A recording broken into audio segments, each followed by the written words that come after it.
తల్లి జన్మనిస్తే యోగా పునర్జన్మనిస్తుందన్నారు డైటీషియన్ దీప్తి. ఈ నెల 21వ తేదీన అంతర్జాతీయ యోగా దినోత్సవం పురస్కరించుకుని కరీంనగర్ పట్టణంలోని దీప్తి లైఫ్ స్టైల్ స్టూడియోలో వారు మీడియా సమావేశాన్ని ఏర్పాటు చేసి వివరాలను వెల్లడించారు. ఈ సందర్భంగా డైటీషియన్ దీప్తి మాట్లాడుతూ యోగాను ప్రతి ఒక్కరూ వారి దైనందిన కార్యక్రమంలో భాగంగా చేసుకోవాలని, యోగా ద్వారా మానసిక ధైర్యంతో పాటు శారీరక దృఢత్వం కలుగుతుందన్నారు. చిన్నపిల్లలకు ప్రాథమిక విద్యాస్థాయి నుండి యోగా నేర్పడం ద్వారా భవిష్యత్తులో ఎలాంటి అవాంతరాలు ఎదురైనా వారు మానసికంగా ఎదుర్కొని దృఢంగా తయారవుతారని అన్నారు.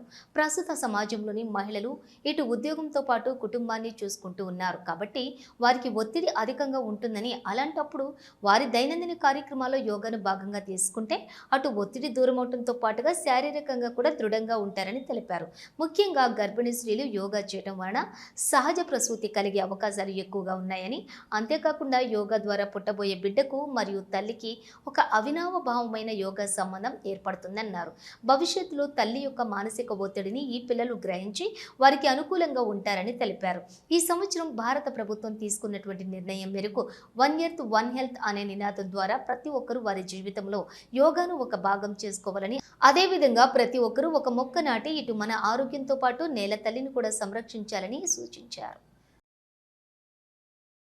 ఈసారి యోగా డే థీమ్ వచ్చేసి 1 ఎర్త్ 1 హెల్త్. అంటే ఈ జూన్ 21న 11వ అంతర్జాతీయ యోగా దినోత్సవాన్ని మనం జరుపుకుంటున్నాము.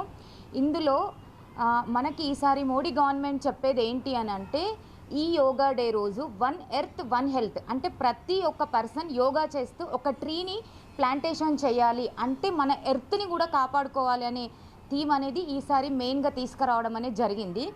దీంతోపాటు ప్రతి ఒక్కరూ అంటే తన దైనందిన దినచర్యల్లో భాగంగా యోగాను కూడా భాగంగా చేసుకొని తన రోజువారీ కార్యక్రమాలకు ఎంత ఇంపార్టెన్స్ ఇస్తున్నారో అంతే ఇంపార్టెన్స్ని యోగాకి కూడా ఇవ్వాలని ఈ అంతర్జాతీయ యోగా దినోత్సవంగా చెప్పుకోవడం జరుగుతుంది.